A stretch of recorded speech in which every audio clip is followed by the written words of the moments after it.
behind the scenes. Now we just see everything we believe.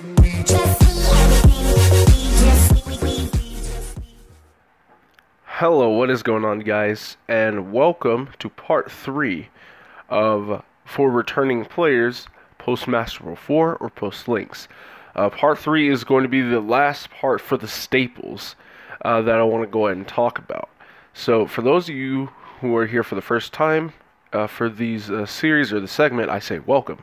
Now, for those of you who got in the middle of this, this is essentially a series to where I talk about, this is more specific for players who have been out of the game before Master Rule 4's inception and are returning, or those who have left the game right as Master Rule 4 took effect.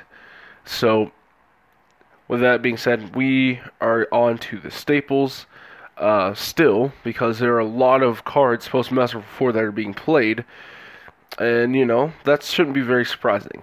So, all of the introductions out of the way, let's go ahead and get started and pick up where we left off, and that was the set after Flames of Destruction.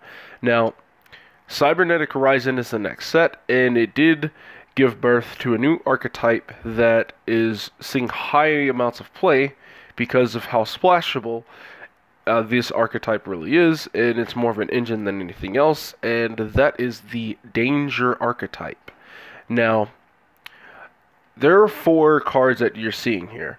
Now, I'm including cards that were in the second set of support because I want to talk about the entire thing as a whole. Now, there are other danger cards, but these 4 are the most notable ones that see the most play. Now, there are 2 more I'm going to mention a little, just touch up on lightly, but these 4 are the ones you need to look at because they give you some kind of value even if their effect doesn't go the way you want it to. Now, I'm going to go over the similar effect that every single danger monster has, and that is the fact that you can reveal said danger monster and your opponent chooses a random card in your hand. And if they don't choose that danger monster you revealed, you discard the selected card, special summon that danger monster, then you draw 1 card. That effect is not hard once per turn. Every single danger monster has that effect, and every single danger monster can use its effect as many times as you have dangers in the hand. So you can see as how this can get, pretty ridiculous pretty fast, assuming you have the right cards to support this archetype. Because even though the deck seems like, upstart goblins on paper, you are still discarding a card. So at a certain point, if your hand is all dangers, you will end up dropping your whole hand to the field, and you won't really have a hand at the end of the day. So you need things like Sir Yugioh Scoldred and other things to kind of mess with these. But all of these dangers have additional effects when they're discarded, and the reason why these 4 cards are displayed is because of those effects. So if your opponent does get lucky and hit those dangers, you're going to get some value off of these 4 cards. So let's look at the best one, the Nessie. Danger Nessie, if it's discarded, you can add a danger monster from your deck to your hand that's not Nessie. Danger Jackalope, if it gets discarded, you can special summon a danger from your deck that's not Jackalope in defense position. Tsuchinoko, if it is discarded, you can special summon itself from the graveyard. And for Mothman, if it is discarded, both players draw 1 card and discard a card. So essentially that is like a Dark World Dealings. Now there are 2 other dangers that are being teched a little bit that I do want to touch up on lightly, and that is Danger Bigfoot and Danger Thunderbird. Now, both of these are level 8s, and again, all dangers have the same effects for the revealed special summon and draw effect. But if Danger Bigfoot is discarded, you target a face-up card on the field and destroy it, and if Thunderbird is discarded, you target a set card on the field and destroy it. I do believe these cards are being played to out things like Floodgates or against decks like Salamangreat, to where you can target set roars and things like that to just get them out of the way. Now, again, the reason why Jackalope Nessie and Tsuchinoko specifically are so good is because they have a rank 3. They have a lot of synergy. They have a rank 3 engine because Tsuchinoko and Jackalope are both 3s. If you discard Jackalope, you can summon Tsuchinoko. If Tsuchinoko gets discarded, you can summon itself. And if Nessie gets discarded, you add Tsuchinoko or Jackalope. And this really synergizes with decks like Burning Abyss, which are still seeing play. Making things like Mirage Stalio, all kinds of things. Not to mention, all of these dangers are all darks with different types, so that can get really, really insane pretty quick because they synergize with the best supported attribute in the game, especially when it comes to things like Rusty, which is another card I'm going to end up talking about on this list. Not to mention, they're all different types, so if you are playing Curious, the Lightsworn Dominion in your deck, Dangers can summon it very, very easily. So yeah, it's a no wonder why these cards are really being highly talked about at today's point in time. So that's it for the Dangers. Let's go ahead and look at the last card out of Cybernetic Horizon. That is Borrelsword Dragon, one of my favorite Link monsters. It has the exact same stats as Borreload. Same attack, still requires the same materials of 3 plus effect monsters. So, something you should keep in the back of your head there. So, Borrelsword is one of my favorite Link monsters. It closes out so many games. It just puts out so much damage by itself. And, people, have to consistently think about Borrelsword Dragon before they end their turn. Because if they don't, they can easily get OTK'd, because that's exactly what this card does. This card is an OTK machine. So why is it so good? Well, let's go and take a look at it. So, Borrelsword Dragon, if it attacks a monster, it has the option to activate its effect to sap half the attack of the monster it's attacking, and Borrelsword will gain that same amount until the end of the turn. And it has another effect to where you can change any monster on the field from attack to defense position, and the card can gain a second attack in a row. Now, that effect cannot be responded to, which is something really worth noting. So looking at this, you would think that it's just another BLS, but BLS doesn't close out nearly as many games as Borrelsword Dragon does. Now, why is that? Well, with Borrelsword Dragon, if you are attacking a monster in attack position and you use the effect to sap half of its attack, you're still going to deal 3,000 points of damage no matter what.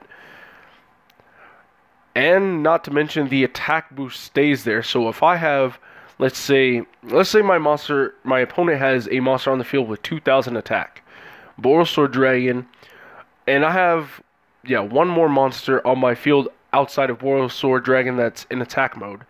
Now, if I attack into said monster with 2,000 attack, I'm going to sap half of its attack, being 1,000 from it, and Borrelsword will gain that 1,000, and it stays that way until the end of the turn. So my opponent is still taking 3,000 from that battle, but Borrelsword is now at 4,000, and let's say I can attack with a 1,500 attack monster. I just dealt 1,500 more damage. That's a total of 4,500, and then Borrelsword in the middle of the battle phase, because it's the effect to change a monster to defense and gain a second attack is a quick effect. So after all is said and done there, I can just change the monster I just attacked with straight to defense and make another direct attack for 4,000, and that's just game right there. So Borrelsword Dragon literally doesn't, only requires a few monsters to really close out that game. Again, this card is responsible for so many OTKs, and I've always said if this card hits the field, somebody is going to lose the game that turn. I love this card. I can't say enough good things about it. So those of you who aren't aware of this card need to be aware that, before you end your turn, you need to ask yourself, can you survive a Borrelsword Assault? Because Borrelsword has a very low survival rate, and for good reason. So that's it for Cybernetic Horizon. Now we're going to move on to another mini set called Shadows in Valhalla. Now, there's only one card in here that is worth talking about. But, I need to mention the other card that kind of goes along with it because it can be used in two different applications. And those cards I'm talking about are the Outer Entity XYZ monsters. So, some of you probably already knew about these cards from, back when, but the OCG had these cards for a good bit, but the TCG never got them until just recently. Now, Outer Entity Nyarla and Outer Entity Azathoth can function as a package, or you can play Azathoth as it's being played now, which is on the opposing player's turn. Now, the thing about Outer Entity Azathoth, which is what the main one I wanted to talk about, the moment it's summoned, your opponent cannot activate monster effects for the rest of the turn. And that effect is not an activated effect, so it's something you cannot respond to. The only thing you can do is respond to the summon, with a counter trap, because if the summon of that monster is successful, that's it. It applies the condition on the field immediately with no way to respond with like an effect veiler or a Forbidden Chalice, an Infinite Impermanence, anything that would just negate an effect, it doesn't activate. So, that's an issue. And even if it gets removed from the field, its effect is still lingering. So, how it's being used now is, there are certain cards that you can use to summon this on the opposing player's turn. Via the Phantom Knights of Rank Up Quick Launch, I believe. I don't know exactly how it's pronounced, but it is a Phantom Knights rank up card, and it's a quick play spell. It can only be played during the main phase, so there is one way to get around this card, and that is deal with the card during the standby phase, or somehow deal with the monster during the main phase when you have player priority. So, the other way that some people can use it is a package with Nyarla. What people will generally do if they're playing a lot of level 4s, some people, especially if you're playing a lot of dangers, some people will just overlay into Nyarla and just summon Azathoth on top of it, because Azathoth can summon on top of an Outer Entity monster, so that's worth noting. But people would do that more proactively just so they can stop their opponent from playing hand traps against them. So if you're playing hand traps, be aware that, if your opponent is overlaying 2 level 4s as their first extra deck monster, Azathoth is generally the card they are going for. So, that is it for, Shadows of Valhalla. Now we're going to move on to the Legendary Hero decks, and that ended up bringing to life one new card that is heavily being played, and that is the Phantom Knights of Rusty Bardiche. Now, Bardiche is a very strong card, but it's a very weird and awkward card at the same time. Simply for the fact that it cannot be used as link material. It does kind of just sit there on the field after you use its effects. So, it does have a check and balance there. But, with Rusty Bardiche, its effect reads you can send a Phantom Knight monster from your deck to the graveyard and set a Phantom Knight spell and trap from your deck. So that effect, the sending from deck to grave is not cost, so it is a declaration or activation of an effect. So when you do so, your opponent can respond with a card before you have the chance to send a monster to the graveyard. Now, the reason why this is so good is just this. There's a very wide range of cards that you can send and a wide range of cards that you can set. That's very, very important.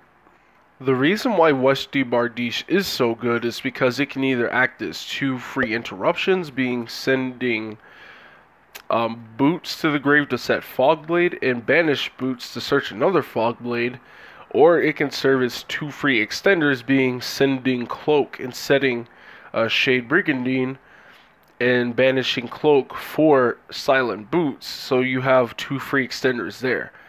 Now, the card is also great because it has free access to the rank up quick play spell that I talked about earlier to turbo out Azathoth on the opposing player's turn. Now, what makes this card even better is the fact that its materials do require 2+ dark monsters, and as I've said before, the entire danger archetype is dark, which is dangers in tandem with Rusty is a very potent and a very dangerous combination. That's it for the legendary hero decks. Now let's go ahead and move on to Soul Fusion.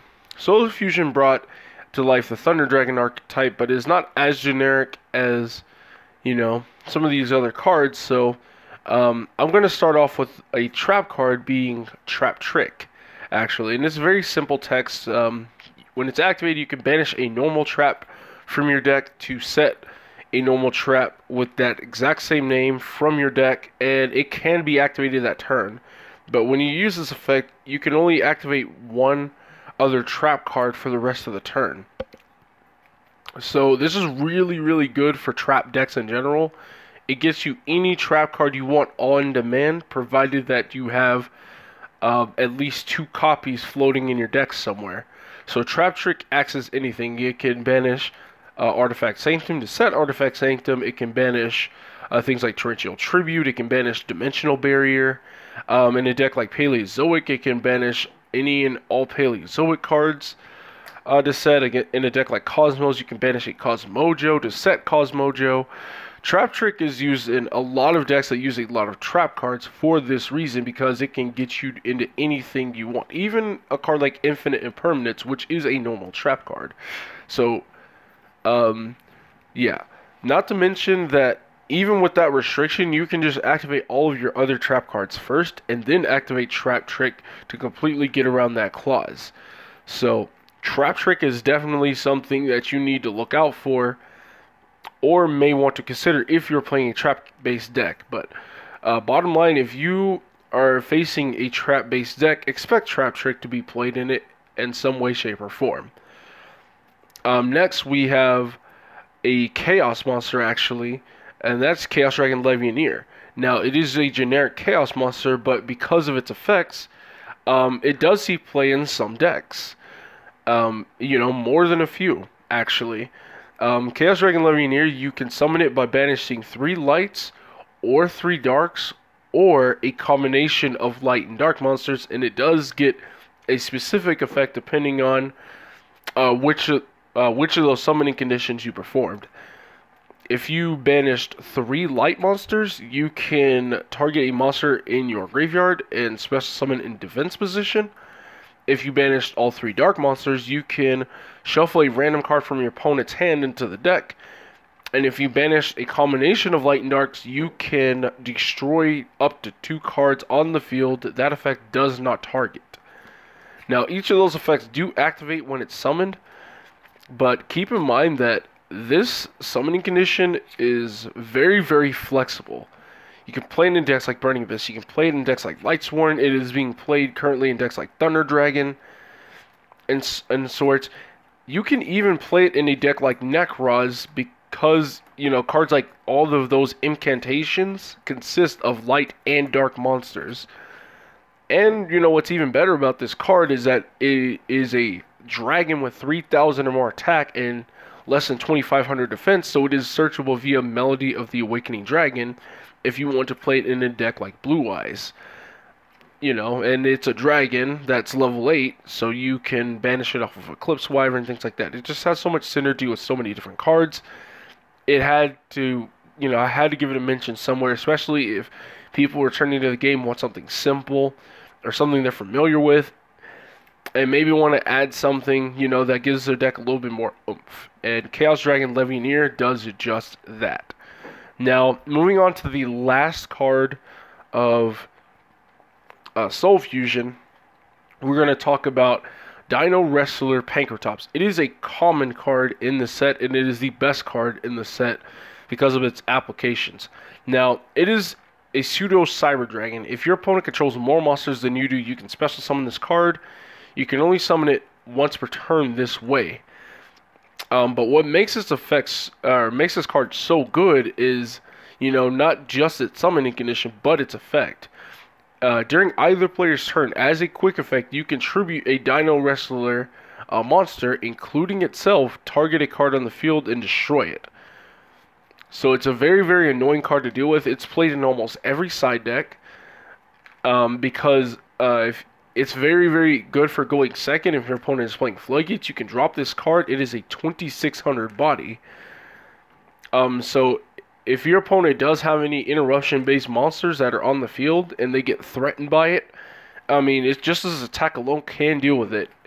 And it's something to where it puts your opponent in an awkward spot to where they have to do something about it. Otherwise, it's just going to continue to give your opponent a hard time. And then by the time your opponent is deciding to do something about it, you can just dodge whatever interruption your opponent has and just tribute it off and target another card and destroy it. So a card like this can get easily just deal with 2 interruptions for the price of 1. And this card is heavily, heavily played.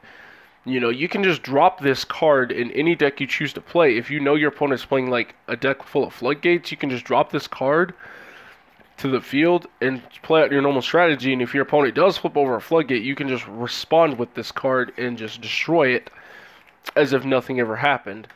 Yeah, a card like this, it's no wonder it's being side decked in almost every single deck because of how just generically good the card is. It can pop monsters, it can pop spells and traps. It is a quick effect, it is a free body on board. It does damage. It just puts so much pressure on your opponent, and that's something that nobody can really complain about. Alright guys, we got one more set. We're moving on to the last set, and that is the most recent one up to date at the time of making this video, and that is Savage Strike. Now, Savage Strike had a lot of amazing support cards for a lot of other rogue-based decks, but there are quite a few generic cards in here that are definitely worth mentioning. Now, the first one being the cover card, actually, Borreload Savage Dragon. Now, the reason why this is on the list is it's because it's the first generic level 8 synchro that can negate any card. Now, to do this, you have to have a Link monster equipped to this card. And so what you do is when the card is synchro summoned, you can target a Link monster in your graveyard, equip it to the Borreload Savage Dragon, and if you do, you place counters on it equal to the Link rating.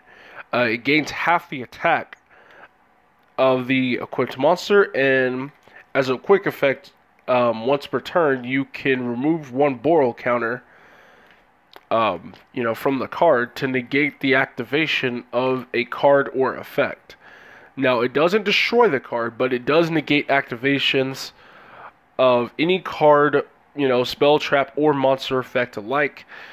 Again, it's level 8. It's completely generic, and yeah, it's the first level 8 synchro that's generic that can negate anything, provided you're playing Link monsters in your extra deck, as you should be, because they're just really, really generic and really just good overall. There's not too much to say about this card. Again, just generic negate for synchro decks, or just any deck that could put out level 8 synchros in general. Next, moving on, we have a new pot card, Pot of Extravagance. Now, I really like this card. Some other people don't, but I'm in favor of it. Essentially, it is like a reverse Pot of Desires, to where it banishes cards out of your extra deck instead of your main deck. So with this card, you activate it at the start of your main phase.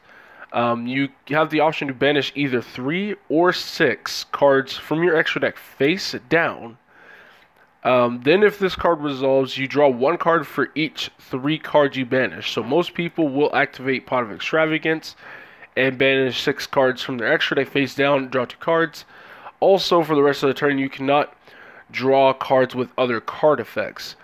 Now, that seems kind of steep, but it does make it to where a deck like True Draco or something can't already abuse it with all of its other draw cards being Carter Demise and True Draco Heritage, things like that. But it doesn't stop you from searching. It doesn't stop you from going into your extra deck. It doesn't stop you from doing anything else. All it does is just, it gives you a free draw 2 in a deck that doesn't really care too much about its extra deck, but cares a little bit more about its main deck. You know, decks like Cosmos can abuse this card very heavily. They don't really need to go into their extra deck all that much, but they would care if some of their Dark Destroyers got banished off of Pot of Desires, because when cards are banished face down, you can't really get them back unless it's with a card that can recur generic banished cards, not banished monsters, not a specific banished monster, no, just banished cards. You know, it has to say banished card in the name for you to be able to actually interact with face down banished cards, like Cypher and Lord Omega, for example. But I like this card. I like this card because it gives decks like Magical Musketeers, it just gives decks that really want their main deck cards to remain intact, all while still giving them the option to draw 2. And generally those decks don't even really need to draw cards like that, but this card isn't for every deck, of course. Again, if your deck already does some sort of drawing, you know, if it has like more than one draw card in it, you may not want to play this card, and obviously you would not want to play this card in decks that heavily use their extra decks, so, you know, it has this check and balance there. But all in all, very, very balanced card. I like it. Last card we're going to talk about is Fantastical Dragon Phantasme, or in short, as people call it, Thanos Dragon, because if you look at it, it looks kind of like Thanos. So, this card is very straightforward. Well, it's not straightforward, but if your opponent link summons a monster, or if a link monster is special summoned, you can special summon this card. Then you can draw cards equal to the number of link monsters your opponent controls plus 1. Then you bottom deck cards equal to the number of link monsters on the field. So it's like a mini Saryuja Scoldred, except it can punish link spamming to an extent, because, you know, if you're playing it smart and you know your opponent's going to summon like 3 or 4 link monsters, let's say they summon their 4th link monster and it's on the field, you can drop this Thanos Dragon, and then you can draw 5 cards in mulligan 4, because you're drawing plus 1, but you're bottom decking equal to the link monsters on the field, so you're keeping at least 1 card in your hand. You know, it's not good just because it's drawing you cards, it also just allows you to mulligan like those brick cards, like your Gem Knight Garnets and things like that. Things that you want in your deck that you just so happen to open with. Thanos Dragon also just gives you that option to put those cards back. But, you know, its other effect, you know, it being on the field, when, you know, your opponent activates a card effect that targets any of your cards, you can discard a card from your hand to negate the activation and destroy that card. So it doesn't just fix your hand for you. It's not like a pseudo, you know, just a pseudo maxi, but it's also like a pseudo magical midbreaker field, to where it actually offers you some targeting protection, which can really, really be a big deal with a lot of these decks, especially when decks are playing cards like Effect Veiler and Infinite Impermanence in a lot of different decks. Especially now, or just decks like Sky Strikers, all kinds of things. So this Thanos Dragon is actually, you know, surprisingly pretty good. It doesn't just mulligan, you know, and fix your hand and sculpt your hand to, you know, to be exactly how you want based off of the top few cards of your deck, but hey, it offers you some sort of resistance when you're going second as well. Now, keep in mind, this card does have its weaknesses, and that is, it's an excellent card for going second, but it does in turn turn off the best going second cards. I'm talking about cards like Infinite Impermanence and Evenly Matched, because these cards require you to control no cards to activate them. And with Thanos Dragon on the field, you can't really use them. So that is something really, really worth noting. Thanos Dragon is good, but it does turn off your best going second cards that you have at your disposal. But, you know, it's still an excellent card nonetheless. So, guys, that is it for all of the staples. There are 2 honorable mentions that I do want to note, and that is a couple cards I forgot. One out of Circuit Break being Desrudo, the Dragon of Lost Frisian, I believe. It is essentially just a level modulator to anything that is level 7 or below. And essentially, if there is a level 6 or lower monster on the field, you can pay half your life points while this card is in the hand or the graveyard, target it, special summon it, and then its Destrudo's level is reduced by the level of that monster. So essentially, between Destrudo and the monster you targeted, you will always be able to make a level 7 synchro at the very least. It's used as an extender a lot of times, but it is used to make a lot of level 7 and level 8 synchros if you're playing a lot of level 3s and 4s in the deck, you know, to where you can mess around with levels. But, you know, Destrudo does go into a synchro monster that I also forgot about that came out in Flames of Destruction called F.A. Don Dragster. F.A. Don Dragster is a level 7 generic synchro that can negate spells and traps once per turn by removing 3 levels from it. Now again, it is a generic level 7 synchro, and it gains attack, you know, equal to the level times 300, so base stats is going to be 2100, but you're removing 3 levels if you want to negate a spell or trap, which will drop it down. I think you remove 2 levels from it. So we'll go down to level 7 to a level 5, putting it at 1500 attack points. And yeah, but in the exchange, you're negating activations of spells and traps and destroying them. But that's only once per turn. But these 2 cards I forgot about, and Destrudo goes into Don Dragster a lot. So, yeah, if you guys are looking for some generic spell and trap negate, look at Don Dragster, look at Destrudo. I know half your life points is pretty steep, but Destrudo really comes in a lot, especially since it itself is a tuner. So, guys, that is finally it for all of the staple cards that I went over. Let me know what you guys' thoughts are, you know, regarding all the cards I went over between parts 1, 2, and 3. I'd love to hear you guys' thoughts on these. You know, the next part will be discussing, you know, the changes in the ban list. That might be split up into 2 parts. I don't know. I'll have to wait and see when I get there. So anyway, guys, hope you guys enjoyed all the staples discussions so far. Thank you guys very much for watching. This is J Money, and I am signing out. Through the wastelands, through the highways, and